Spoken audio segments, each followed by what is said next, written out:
अस्सलाम वालेकुम बेटा, आज हम स्टार्ट करने जा रहे हैं कंसेप्चुअल लेक्चर्स। आज उसका लेक्चर नंबर 1 है।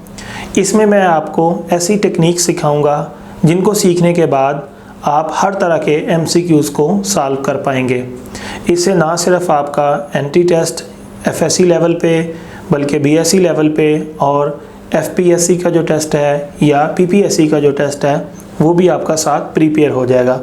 तो ये बेसिक चीज़ें हैं, आप लोगों ने इन ट्रिक्स को अच्छी तरह से समझना है जिससे आप हर तरह के सवाल को जो है आसानी से समझ पाएंगे। आज जो मैं आपको टेक्निक सिखाने जा रहा हूँ, इनको सीखने के बाद आप MCQs को आसानी से हल कर पाएंगे, चाहे वो किसी भी लेवल के हों। तो सबसे पहला है, हमने जो चीज़ सीखनी है वो है ग्राफ। आप लोग सब जानते हैं कि ग्राफ क्या चीज़ है। ग्राफ एक लाइन होती है जिसे हमें दो क्वांटिटीज़ के दरमियान क्या रिलेशन है, एक के बढ़ने से दूसरी बढ़ती है, कम होती है, या एक का दूसरे पर क्या असर आता है, ये चीज़ हम स्टडी करते हैं, जिसमें हम देखते हैं कि एक चीज़ बदलने से दूसरी पर कितना इफेक्ट आता है। ये एक पिक्चोरियल रिलेशनशिप होता है, एक तस्वीर होती है, एक लाइन होती है जिससे दो क्वांटिटीज़ का बिहेवियर आपस में पता चलता है। तो सबसे पहले बेटा आपको पता करना है क्वांटिटीज़ जो है वो कितनी तरह की है। क्वांटिटीज़ दो तरह की हैं। यहाँ पर ग्राफ के मामले में एक क्वांटिटी को हम बोलते हैं डिपेंडेंट क्वांटिटी, दूसरी होती है इंडिपेंडेंट। अब ये भी एक प्रॉब्लम होता है कि डिपेंडेंट किसको कहा जाए, इंडिपेंडेंट किसको कहा जाए। तो बेटा कोई चीज़ जिसको आप डिपेंडेंट कहते हैं वो डिपेंडेंट भी हो सकती है, इंडिपेंडेंट भी हो सकती है। देखिए कैसे। फॉर एग्जांपल आपको पता है ये ग्रेविटेशनल फोर्स है।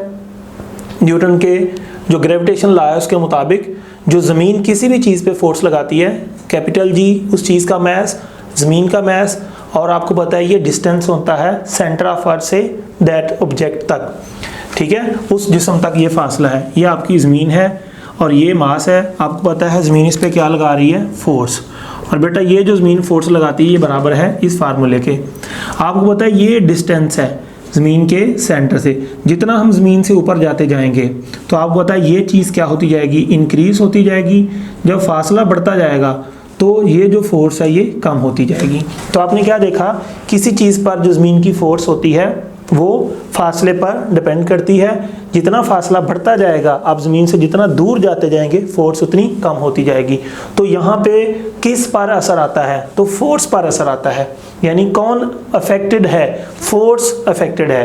कौन डिपेंड कर रही है, फोर्स किस पर, फासले पर। तो यहाँ पर बेटा आप क्या बोलेंगे, force is a dependent quantity and displacement is a independent. तो डिस्प्लेसमेंट तो आपने पकड़ के जितना मर्जी कर देना है, ठीक है। तो उस डिस्प्लेसमेंट के करने से कौन बदलता है, फोर्स की वैल्यू बदल जाती है।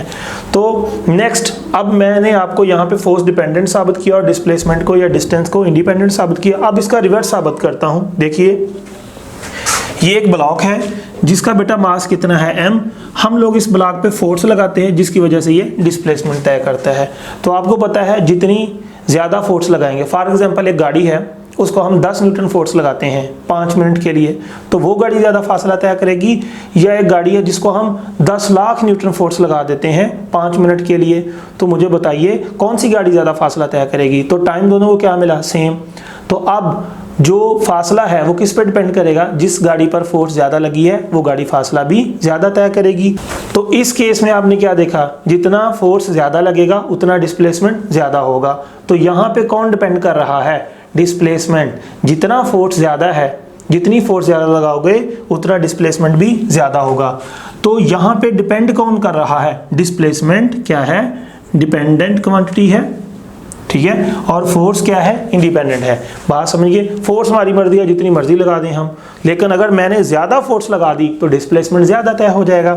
अगर मैंने कम फोर्स लगा दी तो डिस्प्लेसमेंट कम तय हुआ। तो डिस्प्लेसमेंट किस पे मुनहसर है, तो डिस्प्लेसमेंट बेटा मुनहसर है किस पे, मुझे बताइए, फोर्स पे। तो डिस्प्लेसमेंट क्या है, डिपेंड कर रहा है। फोर्स क्या है, फोर्स नहीं डिपेंड करती। फोर्स को हम क्या बोलेंगे, इंडिपेंडेंट क्वांटिटी। तो आपने देखा कि कई दफ़ा वही चीज़ जिसको हम डिपेंडेंट कह रहे हैं वो इंडिपेंडेंट भी हो सकती है। मैं आपको एक और एग्जांपल देता हूँ। हमारे पास स्प्रिंग है, तो आपको पता है जितना स्प्रिंग को ज़्यादा खोलते जाएंगे तो उतनी फोर्स आपको ज़्यादा लगाना पड़ रही है। तो यहाँ पे कौन डिपेंड कर रहा है? यहाँ पे फोर्स डिपेंड कर रही है। किस पे? डिस्प्लेसमेंट पे। जितना ज़्यादा स्प्रिंग को आपने खींचा होगा, जितना ज़्यादा डिस्प्लेसमेंट आपने करवाया होगा, समझ लो उतनी फोर्स ज़्यादा लगाना पड़ेगी, या उतनी फोर्स उसके अंदर जो रिस्टोरिंग फोर्स है उतनी ज़्यादा होती है। बात समझिए कि नहीं? तो स्प्रिंग की रिस्टोरिंग फोर्स कब ज़्यादा लगती है? जितना आपने स्प्रिंग को ज़्यादा खोला होता है। तो यहाँ पे कौन डिपेंड कर रहा है? रिस्टोरिंग फोर्स डिपेंड कर रही है। किस पे? डिस्प्लेसमेंट पे। बात समझिए। तो इस तरह बेटा आपने सिचुएशन को देखना है कि क्या सिचुएशन है, कौन किस पे डिपेंड कर रहा है। तो इस तरह डिपेंडेंट या इंडिपेंडेंट का पता चला जा सकता है। अब एक और केस देखिए, ये बैटरी है जिसका पोटेंशियल डिफरेंस कितना है? V है इस बैटरी का पोटेंशियल डिफरेंस। और बेटा ये रजिस्टर है R1, ये रजिस्टर R2 है। इसके अंदर से क्या फ्लो करता है? करंट फ्लो करता है। बात समझिए।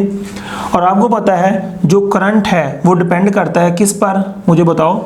जितना यहाँ पे बैटरी का पोटेंशियल डिफरेंस ज़्यादा होगा, समझ लो उतना इसके अंदर से करंट ज़्यादा फ्लो करेगा। बात समझिए। जितना बैटरी का पोटेंशियल डिफरेंस ज़्यादा, उतना करंट भी यहाँ पर ज़्यादा होगा। तो कौन डिपेंड कर रहा है? यहाँ पर करंट जो है इसमें से वो डिपेंड कर रहा है। तो करंट क्या है? डिपेंडेंट। ठीक है, किस पर डिपेंड कर रहा है? वोल्टेज पे। तो बैटरी के वोल्टेज तो आप कितने भी लगा सकते हैं। बात समझिए कि नहीं? तो वोल्टेज यहाँ पे क्या है? इंडिपेंडेंट क्वांटिटी है, लेकिन करंट हमेशा वोल्टेज पे, जो बैटरी के वोल्टेज है उस पर डिपेंड करेगा। जितना बैटरी का वोल्टेज ज़्यादा लगाओगे, करंट उतना ज़्यादा हो जाएगा। तो किस पर असर आ रहा है? करंट पर। किसका? वोल्टेज का। तो करंट क्या है? डिपेंडेंट है, वोल्टेज क्या है? इंडिपेंडेंट है। अब देखिए उल्टा होने लगा है। आपको पता है जब भी किसी रजिस्टर से करंट गुजरता है, इसके क्रॉस वोल्टेज ड्रॉप होते हैं। यहाँ पे वोल्टेज ड्रॉप कितने हो गए? V1। यहाँ पे वोल्टेज कितने ड्रॉप हो गए? V2। आपको पता है जो इसके क्रॉस वोल्टेज ड्रॉप होने हैं वो बराबर होते हैं I इंटू R1। इसके क्रॉस जो वोल्टेज ड्रॉप होने हैं वो होने हैं I इंटू R2। तो अब मैं लफ्ज़ बोलने लगा हूँ वोल्टेज ड्रॉप। जो इसके क्रॉस वोल्टेज ड्रॉप होने हैं वो किस पे डिपेंड कर रहे हैं? वो दो चीज़ों पर डिपेंड कर रहे हैं। एक इसकी रेजिस्टेंस कितनी है, दूसरा इसमें से करंट कितना है। जितना ज़्यादा करंट इसमें से गुजर रहा है तो समझ लो उतने ज़्यादा वोल्टेज यहाँ पे ड्रॉप होंगे। बात समझिए। जितनी यहाँ पे रेजिस्टेंस ज़्यादा है उतने यहाँ पर वोल्टेज ज़्यादा ड्रॉप होंगे। तो यहाँ पे वोल्टेज के जो ड्रॉपेज है उसकी डिपेंडेंसी किस पे है? तो आंसर है जितना करंट ज़्यादा है वहाँ पर उतना वोल्टेज का ड्रॉप ज़्यादा होगा। तो यहाँ पर जो ड्रॉप वोल्टेज है वो किस पे डिपेंड कर रहे हैं? वो करंट पे डिपेंड कर रहे हैं। तो यहाँ पे जो वोल्टेज का ड्रॉप है उसको हम क्या मानेंगे? डिपेंडेंट। और ये वोल्टेज का ड्रॉप किस पे डिपेंड कर रहे हैं? करंट पे डिपेंड कर रहे हैं। बात समझिए कि नहीं? तो यहाँ पर वोल्टेज को डिपेंडेंट लिया जाएगा और करंट को हम लोग इंडिपेंडेंट लेंगे। बात समझे ना? कोई भी चीज़ जो है उसको आंखें बंद करके आप डिपेंडेंट इंडिपेंडेंट नहीं कह सकते। आपको सिचुएशन देखना होगी कि क्या सिचुएशन है, वोल्टेज जो है वो कौन से लिए जा रहे हैं, सिचुएशन क्या है, उसके मुताबिक हमें डिपेंडेंट या इंडिपेंडेंट का फैसला करना होता है। तो चलो ये पता चल गया, हम देख के सिचुएशन पता कर लेंगे कौन डिपेंडेंट या इंडिपेंडेंट है। नेक्स्ट क्वेश्चन होता है कि अब ग्राफ कैसे ड्रा किया जाएगा इनके दरमियान। तो बेटा जब भी ग्राफ ड्रा किया जाएगा आपने सबसे पहले क्या बनाना है? Coordinate system. इसके 4 क्वाड्रेंट हैं, जो भी हमें मुनासिब लगेगा वो क्वाड्रेंट बना लेंगे, अदरवाइज ये सारा भी आप बना सकते हैं। तो बेटा जो एक्स एक्सेस है इस पर आम तौर पर हम जो क्वांटिटी लेते हैं वो इंडिपेंडेंट क्वांटिटी लेते हैं। तो इंडिपेंडेंट किस पे ली जाती है? आंसर एक्स एक्सेस पे। और बेटा जो डिपेंडेंट क्वांटिटी है वो किस पे ली जाती है? वाई एक्सेस पे। तो अब मैं इसको 4 हिस्सों में बनाता हूँ। ये है फर्स्ट क्वाड्रेंट, ये है सेकंड क्वाड्रेंट, और ये वाला है थर्ड क्वाड्रेंट, और बेटा ये वाला है फोर्थ क्वाड्रेंट। बात समझिए। तो इस तरह आप लोग किसी भी ग्राफ को बनाने के लिए कोई भी क्वाड्रेंट बना सकते हैं। फर्स्ट सेकंड थर्ड फोर्थ, या चारों इकट्ठे भी बना सकते हैं। तो याद रख लें इस पर जो x की वैल्यू है इस तरफ पॉजिटिव होती है, इस तरफ नेगेटिव होती है। y की वैल्यू इस तरफ पॉजिटिव होती है, इस तरफ नेगेटिव होती है। और बेटा यहाँ पर x की y की हर चीज़ की वैल्यू क्या होती है? 0 होती है। बात समझ गए? अब आपको समझना है कि ग्राफ क्या चीज़ शो करता है। देखिए अगर ग्राफ ये बना हुआ है तो मुझे बताइए यहाँ पर x की वैल्यू क्या होगी? पॉजिटिव। यहाँ पे y की वैल्यू क्या होगी? पॉजिटिव। अब ग्राफ को देख के बताइए x और y का आपस में क्या रिलेशन है। तो बेटा जब भी इस तरह ग्राफ जो बना हुआ है उसको आपने देखना है कि क्या चीज़ शो कर रहा है। तो आपने बेटा देखना है कि ग्राफ किधर जा रहा है। अगर ग्राफ ऊपर जा रहा है इसका मतलब y की वैल्यू बढ़ रही है, अगर ग्राफ आगे को जा रहा है इसका मतलब x की वैल्यू भी बढ़ रही है। तो आप देखिए ये ग्राफ किधर जा रहा है, ऊपर जा रहा है या आगे? तो आंसर है ये ग्राफ आगे को भी जा रहा है, ऊपर को भी जा रहा है। आगे को जाने से मुराद x की वैल्यू बढ़ रही है, ऊपर को जाने से मुराद y की वैल्यू बढ़ रही है। तो ये ग्राफ शो कर रहा है जैसे जैसे x की वैल्यू बढ़ेगी y की वैल्यू भी उसी तरह बढ़ती जाएगी। बात समझ गए? अब इस चीज को देखिए कि ये ग्राफ क्या शो करता है। तो बेटा ये आपका ग्राफ शो कर रहा है ऊपर को है, कितना ऊपर को है ये ग्राफ इतना ऊपर को है, ये ग्राफ इतना ऊपर को है। तो यहाँ पर क्या है y और इस तरफ क्या है x।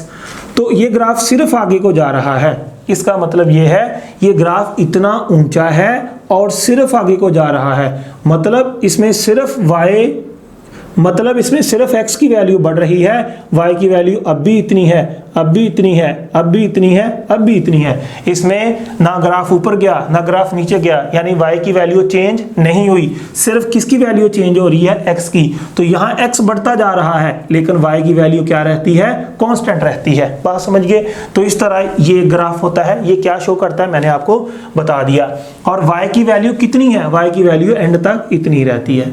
और इस ग्राफ में y की वैल्यू देखें, शुरू में इतनी है, फिर इतनी हो गई, फिर इतनी हो गई, फिर इतनी हो गई।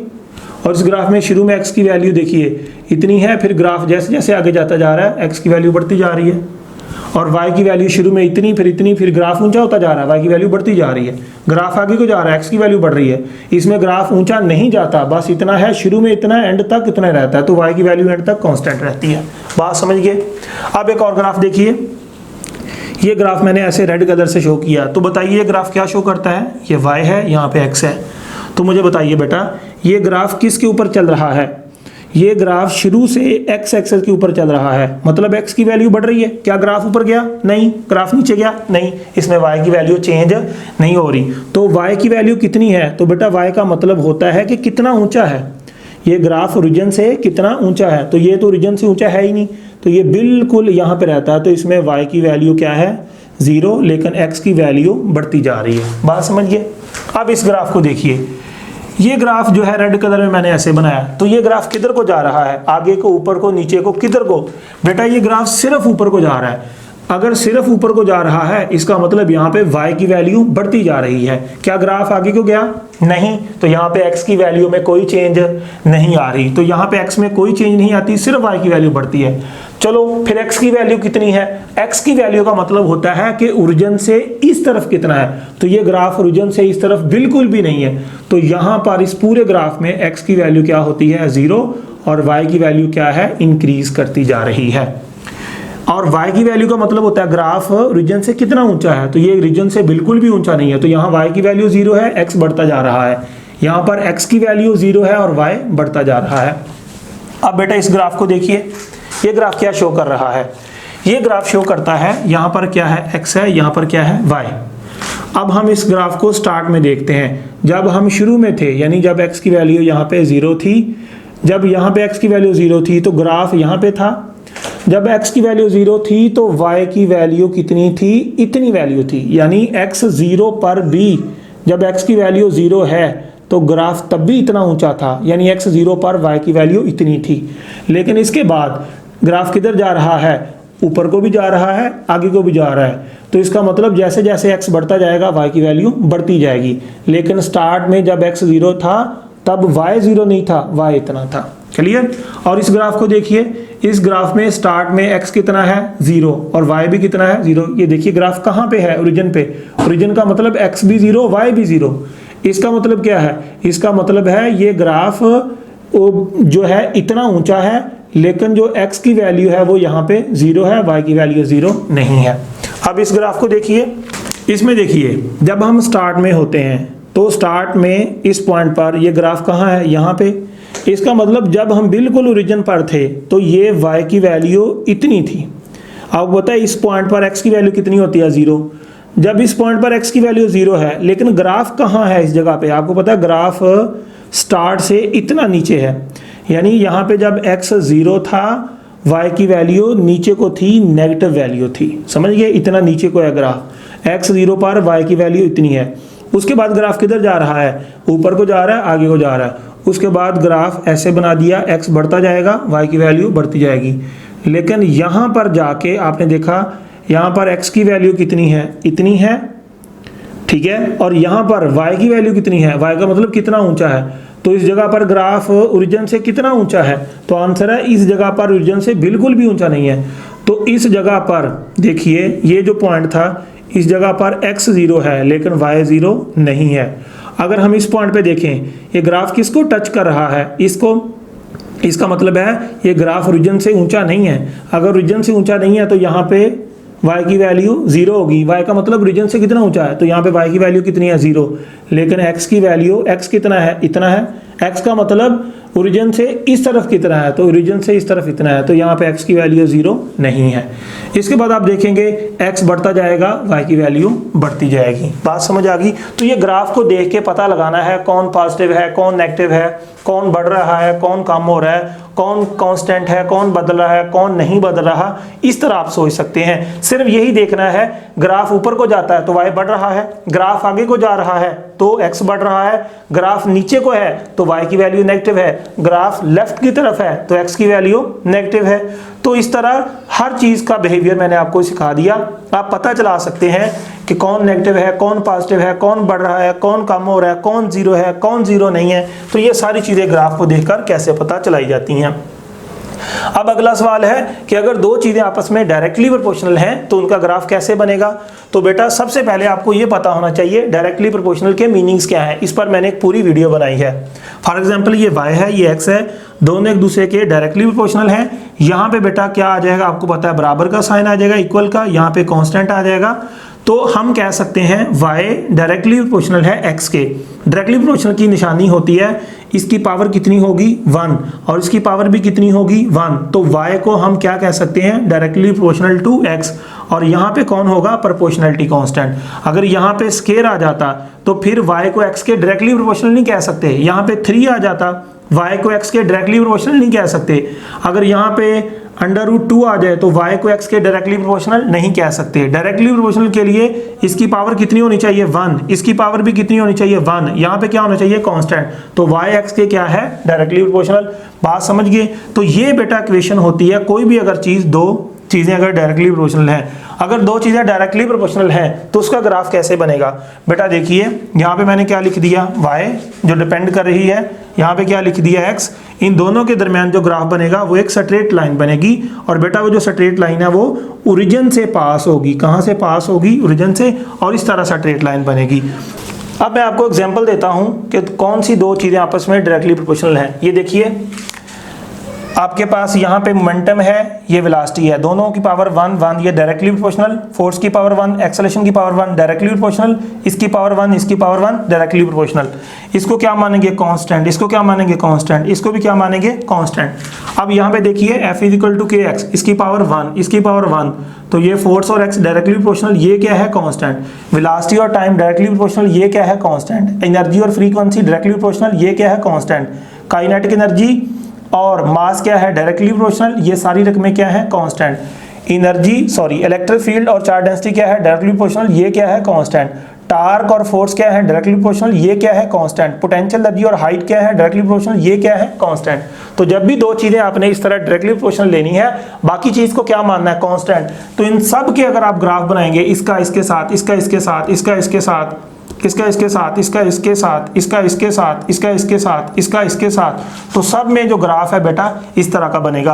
अब यहाँ पे क्या ले लें, f ले लें, यहाँ पे क्या ले लें, x, ग्राफ इस तरह का बनेगा। यहाँ पे क्या ले लें, e ले लें, यहाँ पे क्या ले लें, f, ग्राफ इस तरह का बनेगा। यहाँ पे क्या ले लें, काइनेटिक एनर्जी, यहाँ पे क्या ले लें, मास, ग्राफ इस तरह का बनेगा। तो जितने भी रिलेशन हैं आप इन सब के ग्राफ बनाएं तो सब के ग्राफ बेटा इस तरह स्ट्रेट लाइन बनेंगे, सेंटर से यानी ओरिजिन से गुजरेंगे। तो ये बेटा कॉन्सेप्ट था डायरेक्टली प्रोपोर्शनल का। अब मैं यहाँ पे ग्राफ बनाता हूँ। यहाँ पे आपके पास y है, यहाँ पे x है, ये ग्राफ बना दिया, स्ट्रेट लाइन है, ओरिजिन से पास कर रहा है। एक ग्राफ मैंने ये बना दिया। अब आपको पता होना चाहिए ये ग्राफ थोड़ा नीचे को है, ये ग्राफ थोड़ा ऊपर को उठा हुआ है। इसका थीटा कम है x एक्सिस के साथ, इसका थीटा ज़्यादा है। तो इसका थीटा कम क्यों है, इसका थीटा क्यों ज़्यादा है। तो बेटा याद रख लो कि y और x में आपने ग्राफ बनाया है, ये जो कांस्टेंट होता है अगर इसकी वैल्यू बहुत ज़्यादा है तो उसका ग्राफ उतना ऊपर बनेगा। अगर ये कांस्टेंट की वैल्यू स्मॉल है तो ग्राफ उतना नीचे बनेगा। अब मैं आपसे एक सवाल पूछता हूँ, अब ये देखिए यहाँ भी मोमेंटम है और वेलोसिटी है, यहाँ भी मैंने ग्राफ बनाया, तो बताइए ये ग्राफ जो है थोड़ा नीचे हो गया, ये ग्राफ ऊपर को गया हुआ है, तो इस ग्राफ से क्या इंफॉर्मेशन मिलती है? अभी मैंने बताया जिस ग्राफ में जितना थीटा ज्यादा है समझ लो उस ग्राफ में जो कांस्टेंट है जिसको हमने कांस्टेंट माना हुआ उसकी वैल्यू ज्यादा है। तो ये ग्राफ दे दिया, ये ग्राफ दे दिया, बताइए ये सिस्टम 1 है, ये सिस्टम 2 है, बताइए मास किसका ज्यादा है? तो आपको पता है ग्राफ P और V में है, P और V में, P और V में, तो ये क्या है? कांस्टेंट, ये भी क्या है? कांस्टेंट। तो बेटा जिसका ग्राफ जितना ऊपर को गया होता है, जितना जिसका ग्राफ ऊपर को गया होता है समझ लो उसमें कांस्टेंट की वैल्यू उतनी ज्यादा है, लिहाजा इस मास को M2 कह लें, इसको M1 कह लें। तो ग्राफ को देख के आप पता चला सकते हैं कि M2 जो है वो बड़ा है M1 से। बात समझ गए? आपसे ऐसे भी सवाल दे सकता है कि यहाँ पर एक मास है M2, एक मास है M1, तो पहचान के बताइए कौन सा ग्राफ मास 1 का है, कौन सा ग्राफ M2 का है। यहाँ पे ग्राफ मोमेंटम और वेलोसिटी में बना हुआ है। आपको पता है मोमेंटम और वेलोसिटी में ग्राफ स्ट्रेट लाइन होता है, जिसका ग्राफ जितना थीटा ज्यादा बनाएगा उसका मास यानी ये कांस्टेंट ज्यादा होगा। तो इसका थीटा ज्यादा है तो समझ लो ये वाला मास इससे ज्यादा है। तो ग्राफ को देख के आप पता चला सकते हैं मास किसका ज्यादा है, या अगर आपको वो बता दें कि मास इसका ज्यादा है तो आप पता चला सकते हैं कि उसका ग्राफ कौन सा है। तो जिसको आपने कांस्टेंट माना हुआ है वो उतना ही ज्यादा होगा जितना ग्राफ का एंगल या थीटा ज्यादा बन रहा होगा। बात समझ गए? अब ये मैंने ग्राफ बनाना सिखा दिया आपको डायरेक्टली प्रोपोर्शनल के दरमियान। अब मैं आपको सिखाऊंगा अगर दो चीजें डायरेक्टली प्रोपोर्शनल हैं लेकिन उसमें कोई कांस्टेंट ऐड हो जाता है। फॉर एग्जांपल यहाँ पे y = kx है, आपको पता है y की पावर 1 x की पावर 1, ये डायरेक्टली प्रोपोर्शनल है, इनका ग्राफ स्ट्रेट लाइन बनेगा और ओरिजिन से पास करेगा। लेकिन अगर ये चीज़ों में ये इक्वेशन में कोई कांस्टेंट ऐड हो जाता, फॉर एग्जांपल इसमें 5 ऐड हो गया, तो अब बेटा ग्राफ कैसा बनेगा? देखिए पहले x 0 होता था, y भी 0 होता था, तो ग्राफ जो था वो बेटा ओरिजिन से गुजरता था। लेकिन अब यहाँ पे x 0 हो गया तो y ने 0 नहीं होना, x 0 पुट भी कर दें तो y कितना होना है? 5, यानी x की वैल्यू 0 पर y की वैल्यू कितनी है? 5। तो यहाँ पर जो ग्राफ है बेटा वो 5 से स्टार्ट होगा और स्ट्रेट लाइन बनेगा। बात समझ गए? अगर इसके अंदर 6 ऐड हो रहा होता तो फिर बेटा ग्राफ जो था x 0 पर ग्राफ जो था यहाँ बनना था। तो इस तरह बेटा ये ग्राफ आपको याद रख लेना है। इसके बाद नेक्स्ट जो चीज़ है वो ये है कि अगर आपके पास इस तरह दो चीज़ें डायरेक्टली प्रोपोर्शनल हैं, उसमें कोई चीज़ ऐड होने की बजाय, ये देखो ये डायरेक्टली प्रोपोर्शनल थी, इसमें क्या है? ऐड नहीं बल्कि सब्ट्रैक्ट हो गया, क्या? 5। इसका ग्राफ कैसा बनेगा? तो बेटा इसमें आपने देखना है कि अगर हम x 0 पुट भी कर दें तो y की वैल्यू कितनी है? -5, यानी x 0 पर y की वैल्यू कितनी है? 5। तो इस जगह पर देखिए x की वैल्यू कितनी है? 0, लेकिन y की वैल्यू कितनी है? -5। तो ग्राफ बेटा इस तरह का बनेगा। अगर यहाँ पे -7 ऐड हो रहा होता यानी -7 होता तो फिर बेटा x 0 पर y की वैल्यू -7 होनी थी और जो आपका ग्राफ था वो बेटा यहाँ -7 से स्टार्ट होना था, इस तरफ जाना था। बात समझ गए? तो कोई चीज़ ऐड हो जाए ग्राफ उतना ऊपर चला जाता है जो ऐड हो रहा है। अगर इसमें कोई चीज़ माइनस हो रही है तो x 0 पर वो ग्राफ उतना नीचे आ जाता है, तो इस तरह का बनेगा। तो ये मैंने आपको एक ग्राफ की दूसरी टाइप समझा दी। अब बेटा आपको ग्राफ की तीसरी टाइप पढ़नी है। अगर दो चीज़ें आपस में इन्वर्सली प्रोपोर्शनल हैं, इन्वर्सली प्रोपोर्शनल को इस तरह लिखते हैं, इसमें यह होता है कि अगर x बढ़ेगा y की वैल्यू कम हो जाएगी, अगर x की वैल्यू कम होगी y की वैल्यू बढ़ जाएगी। और इन्वर्सली प्रोपोर्शनल की एक और निशानी बताता हूँ, इसकी पावर भी कितनी होगी? 1, इसकी पावर भी कितनी होगी? 1, लेकिन ये क्या है? Inversely proportional.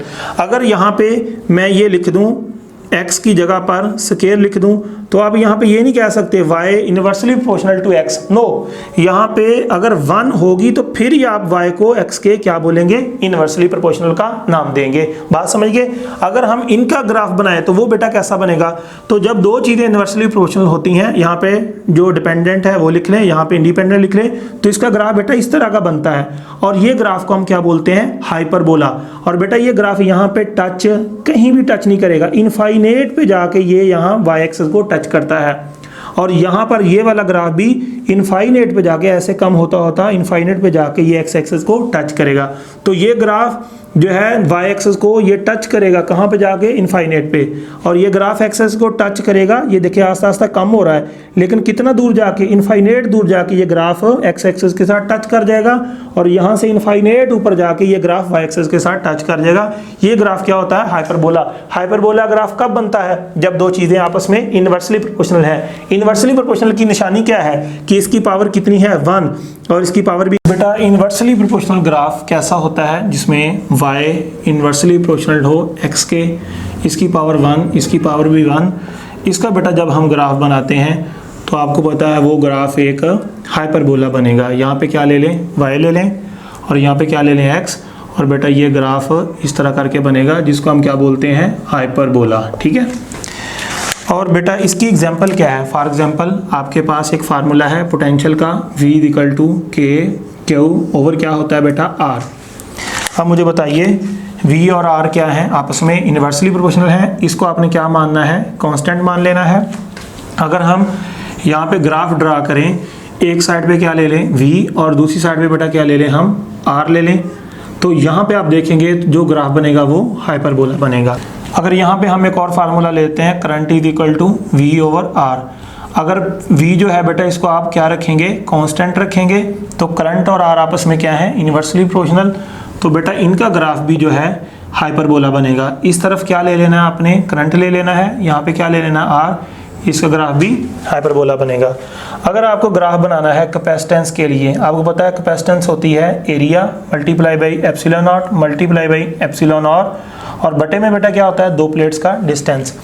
अगर यहाँ पे हमने ग्राफ ड्रा करना हो किसके दरमियान, यहाँ पे ग्राफ ड्रा करना हो C के और D के दरमियान, ये सारी रकम को क्या मानना है आपने, कांस्टेंट मान लेना है। जब भी दो चीज़ें डायरेक्ट या इनवर्स ले रहे हैं, बाकी सारी रकम को क्या मानना है, कांस्टेंट।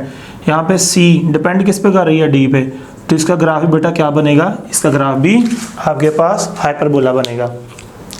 तो ये बेटा मैंने आपको एक चीज़ समझा दी। एक चीज़ और समझिए, यहाँ पे अगर आपके पास ये फोर्स है F = Gmm/R का स्क्वायर, ठीक है। अगर हमें F और R के दरमियान ग्राफ बनाना है तो बेटा F और R आपस में इनवर्सली प्रोपोर्शनल नहीं है। इनवर्सली प्रोपोर्शनल के लिए इसकी पावर कितनी है, 1, इसकी पावर 1 नहीं है। यहाँ फोर्स को R के साथ इनवर्सली प्रोपोर्शनल नहीं कह सकते। तो अगर इस तरह एक रकम की पावर 1 है, इसकी पावर 2 है, तो इसका ग्राफ कैसे बनेगा। तो बेटा आपके पास यहाँ पे अगर इस तरह की सिचुएशन आ जाती है कि एक रकम जो है y इनवर्सली प्रोपोर्शनल है x के स्क्वायर के, तो बेटा ये सूरत हाल में जो आपके पास ग्राफ बनता है वो ये आपके पास फॉर एग्जांपल क्या है, हाइपरबोला है। ये जो मैंने ब्लू कलर से बनाया हाइपरबोला है। ये तब बनता है अगर इसकी पावर कितनी हो, 1, लेकिन अगर इसकी पावर 2 है तो फिर मेरा बेटा जो ग्राफ बनेगा वो हाइपरबोला से अबव चला जाएगा। किधर चला जाएगा, हाइपरबोला से अबव चला जाएगा। ये क्या है, हाइपरबोला। तो इस केस में जो ग्राफ बनेगा वो बेला हाइपरबोला से अबव बन जाएगा, याद रहेगा। अगर हमारे पास आपके पास अगर y इनवर्सली प्रोपोर्शनल आ जाए x की पावर 1/2, तो इस सीन में आप देखें ये इसकी पावर 1 है, इसकी पावर 1 और 2 है, इनको इनवर्सली प्रोपोर्शनल आप नहीं कह सकते। अब यहाँ पर अगर ग्राफ बनाना है तो कैसा बनेगा, देखिए ये लाइन ड्रा कर लें, ये ड्रा कर लें। ये बेटा आपके पास क्या है, हाइपरबोला। ये आपको पता है तब बनता है जब इसकी पावर 1 हो, इसकी पावर भी 1 हो। अब लेकिन अब इसकी पावर लेस देन 1 है, इसकी पावर क्या है, लेस देन 1। तो जब इस तरह दो चीज़ों की ये रिलेशन हो और ये वाली पावर लेस देन 1 हो, तो फिर इसका बेटा जो ग्राफ होता है हाइपरबोला से बिलो चला जाएगा। बात समझ गए। अगर ये रकम की जो पावर है, बात समझिए कि नहीं, मैं 3 सिचुएशन बनाता हूँ। y inversely proportional to x, इसकी पावर 1 है, इसकी पावर p है। अगर पावर इसकी हो 1, ठीक है, तो फिर बेटा प्योर हाइपरबोला बनेगा। अगर इसकी पावर ग्रेटर देन 1 हो तो फिर ग्राफ अबव हाइपरबोला से ऊपर चला जाएगा। अगर इसकी पावर लेस देन 1 हो तो फिर बेटा जो ग्राफ है हाइपरबोला से बिलो आ जाएगा। तो ये बेटा आपको कॉन्सेप्ट याद रख लेना है। बात समझ गए। इस तरह बेटा अगर आपसे कहा जाए फोर्स = एम ओवर क्या है, आर का स्क्वायर। आपसे कहा जाता है फोर्स और डिस्टेंस के दरमियान ग्राफ बनाइए। तो बेटा फोर्स और डिस्टेंस यहाँ पे देखिए आपस में इन्वर्सली हैं, आंसर है नहीं। यहाँ पे पावर 1 होनी चाहिए, लेकिन इसकी पावर क्या है, ग्रेटर देन 1 है। अगर पावर ग्रेटर देन 1 है तो ग्राफ किधर बनेगा, हाइपरबोला से अबव बन जाएगा। यहाँ पे क्या लिख लें, एफ, यहाँ पे क्या लिख लें, आर। अगर ये हाइपरबोला है तो ग्राफ हाइपरबोला से अबव चला जाएगा। बात समझ गए कि नहीं। तो इस तरह से बेटा आप लोग ग्राफ बना सकते हैं। चलो मैं आपसे एक और सवाल पूछता हूँ। अगर आपसे वो कहे फोर्स का ग्राफ बनाइए किसके साथ, आर स्क्वायर के साथ। अब देखिए पहले वो ग्राफ कह रहा था फोर्स का और आर का। फोर्स की पावर 1 है, आर की पावर क्या है 2। अब वो आपसे कह रहा है फोर्स का ग्राफ बनाइए और आर का नहीं, आर के स्क्वायर का। तो फोर्स की पावर कितनी है 1, आर के स्क्वायर की पावर भी कितनी है 1। तो आप मुझे बताइए यहाँ पे मैंने क्या लिख लिया, यहाँ पे बेटा मैंने फोर्स को लिख लिया और इस साइड पे मैंने क्या लिख लिया, आर स्क्वायर को लिख लिया। अब ग्राफ कैसा बनेगा, तो आंसर है यहाँ पे एक साइड पे हम क्या ले रहे हैं फोर्स, दूसरी साइड पे क्या ले रहे हैं आर स्क्वायर। तो फोर्स की पावर कितनी है 1, आर स्क्वायर जो यहाँ पे लिया है इसकी पावर कितनी है 1। तो दोनों आपस में क्या है, इन्वर्सली प्रोपोर्शनल। तो ग्राफ क्या बनेगा, प्योर हाइपरबोला बनेगा। बात समझिए कि नहीं। तो ये चीज़ आपको डिफाइन कर लेनी चाहिए। अगर वो कहे कि ये फार्मूला है, ग्राफ आपने बनाना है एफ और आर के दरमियान, तो फिर बेटा इसकी पावर 1 है, आर की पावर 2 है, तो फिर आपको ग्राफ बिलो देन हाइपरबोला बनेगा। अगर आपसे कहता है ग्राफ बनाए फोर्स के दरमियान और आर के स्क्वायर के दरमियान, तो फिर बेटा फोर्स की पावर कितनी है 1, आर स्क्वायर की पावर कितनी है 1। तो ये क्या है, इन्वर्सली प्रोपोर्शनल। तो इनका ग्राफ जो है प्योर हाइपरबोला बनेगा आपके पास। बात समझ गए। तो इस तरह बेटा आप लोगों ने इन्वर्सली प्रोपोर्शनल चीज़ों के ग्राफ कैसे बनाने हैं ये मैंने आपको सिखाया। नेक्स्ट चीज़ जो आपको सीखनी है वो है बेटा कि अगर दो चीज़ें आपस में जो हैं सम हो रही हैं,